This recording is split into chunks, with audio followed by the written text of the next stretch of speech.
Approved Measure 594. This is the one that will expand background checks for gun buyers in Washington. Right now, they're not required if you buy a gun at a gun show or directly from another person. Cor Harlan shows us what this new development means. Expanded background checks in the state of Washington is now the law of the land. But some critics say going forward, the initiative won't provide nearly the security that backers of the initiative had promised.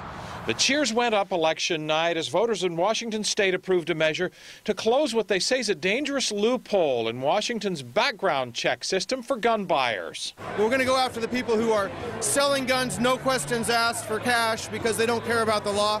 They'll be in our sights. Buying and selling of guns among individuals and at gun shows have not previously required background checks. That will change December 3rd when the measure takes effect. He said it's a burden on the law-abiding citizen.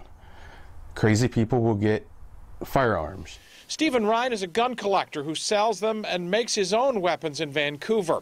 Background checks, he says, will require private sellers like himself to go through a firearms dealer who will perform a background check on the buyer.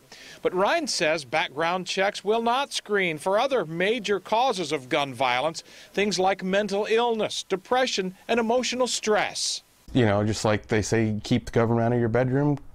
The government don't need to be in my life on what firearms I own for my self-protection. Gun control advocates rejoice. Some gun owners say 594 is a step closer to handgun registration and might provide people with a false sense of security.